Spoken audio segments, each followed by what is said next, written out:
निरंकारी विचार गीत भजन सुनने के समय लिए गया हमारे चैनल फिर को हाथ सब्सक्राइब न लाइक आए, जरूर करें। अंत धन समय निरंकार जी पछताएगा। संतो। यम ने जो संदेशा भेजे, नैनो नीर बहाएगा। तेरे सारे संगे साथी, काम न तेरे आएंगे।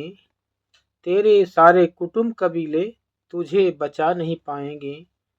अंत समय काम गुरु ही आना, ये हाड़ और चाम नहीं। अवतार गुरु से मांगे लेखा, धर्मराज का दम नहीं। अवतार गुरु से मांगे लेखा, धर्मराज का काम नहीं। साध संगत जी, प्यार से कहना धन निरंकार जी। साध संगत जी, ये सतगुरु एक महान इंसान को एक प्यारा संदेश लेके आता है इस धरती जहाँ पर मानव तन धारण करके। इसीलिए साध संगत जी, सतगुरु जब मानव तन में आता है तो बड़े बड़े ऋषि मुनि भी नजरों से धोखा खा जाते हैं। ये आम इंसान जानकर ही अनदेखा कर देते हैं। सत्संग जी कहते हैं कि रिश्ते नाते बहु मिले, लख 84 माँ, सच्चा सतगुरु ना मिले, पकड़ निकाले बाँ। संसार में ज्ञान बहुत प्रकार के हैं। कोई शब्द का ज्ञान है, कोई मंत्र का ज्ञान है, कोई तंत्र का ज्ञान है, कोई सांसारिक कार्यों का ज्ञान है सत्संग जी। लेकिन सबसे उत्तम ब्रह्म ज्ञान है। ब्रह्म ज्ञान का मतलब होता है सत्संग जी, ब्रह्म मने भगवान, ज्ञान मने जानकारी। जिसने भगवान को जान लिया वो ब्रह्म ज्ञानी हो गया। परमात्मा को जानना, समझना, देखना बहुत ही आवश्यक है। बिना इसके इस आत्मा का कल्याण होने वाला नहीं है। चाहे हम लाख पूजा पाठ कर लें, जप कर लें, तप कर लें, तीर्थ व्रत कर लें, कुछ भी काम नहीं आने वाला। सत्संग जी कहते हैं कि बिना जाने, बिना समझे प्रभु को पूजन पाठन करने से हम माया ही में विचरते हैं, माया ही मांगते हैं और माया में ही ये जीवन लिप्त हो जाता है। जिस काम के लिए आए थे वो काम भूल बैठे। आए थे हरि भजन को, ओट न लगे कपास। संत महात्मा कहते हैं बाड़ी, आए थे तो हरि भजने के, पर यहाँ पे कुछ और करने लगे माया के मोह में फंसकर। और ऐसा भी नहीं है कि बिना माया के ये जीवन भी चल नहीं सकता। माया एक साधन का रूप है जिसे इस जीवन में इस्तेमाल करना भी जरूरी है। पर सत्संग जी, माया के अधीन होकर प्रभु परमात्मा को भूल जाना ये सबसे बड़ी भूल है। कहा भी गया है अवतार बाड़ी में कि कर्म धर्म के चक्कर में नर मन से राम भुलाता है, और फंसे वह कीच के भीतर जो जो पैर बढ़ाता है। इस रिश्ते नातों के और संसारिक कार्यों में इंसान अगर उलझता चला जाता है सत्संग जी, तो ये ऐसा दलदल है जिसमें इंसान फंसता ही चला जाता है। जब तक जीवन में सतगुरु नहीं आता तब तक चेत कराने वाला कोई नहीं मिलता। सतगुरु ही संत महात्माओं के द्वारा एक आवाज लगाता है कि आओ इस रब को जान लो, प्रभु को जान लो, जो तुम्हारे अंग संग विराजमान है, जिसकी वजह से तुम्हारी धड़कनें, सांसें चल रही है, जिसके बदौलत ये सृष्टि, हवाएं, सूरज, चंदा, सितारे सभी अपना कार्य कर रहे हैं। ऐसे प्रभु परमात्मा को जान लो। कि कहा भी गया है कि जिसने सूरज चाँद बनाया, जिसने फूलों को महकाया, जिसने चिड़ियों को चहकाया, जिसने सारा जगत बनाया, हम इस ईश्वर के गुण गाएं, इसी प्रेम से शीश झुकाएं। ऐसा परमात्मा सतगुरु दिखाने आया है। सतगुरु इस परमात्मा को दिखाने का एक बहुत ही गहरा रहस्य लेके आता है, जो किसी ग्रंथ और पुराण में सत्संग जी खोजने पे नहीं मिलता है।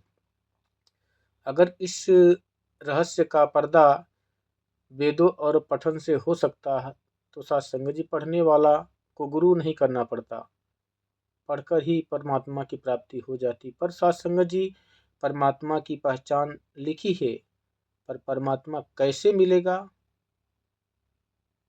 ये नहीं लिखा है। सत्संग जी लिखा तो है कि हरि व्यापक सर्वत्र समाना, प्रेम से प्रकट हो ही में जाना। ये तो पढ़ते थे पर कैसे मालूम था, कभी इस बात पे मन ठहरता ही नहीं था कि ये चौपाई पढ़ के हम देखें कि है कहाँ, हर तरफ किधर नजर आ रहा है कि नहीं।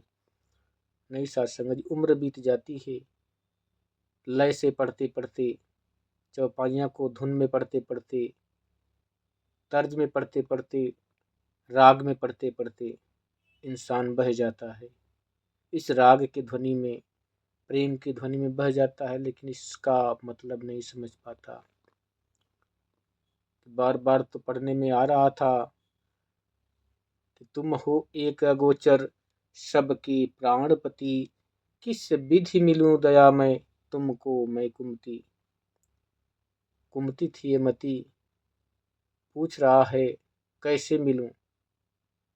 वही विधि जो है कि सदगुरु लेके आता है, वो किसी शास्त्र में किसी वेद में नहीं मिलता साथ संगत जी।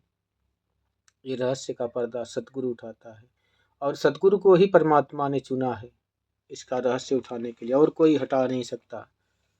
इस आंखों से अज्ञान की पट्टी, अगर अंधकार को कोई मिटा सकता है तो केवल ज्ञान, ब्रह्म ज्ञान जो सदगुरु के द्वारा दिया जाता है।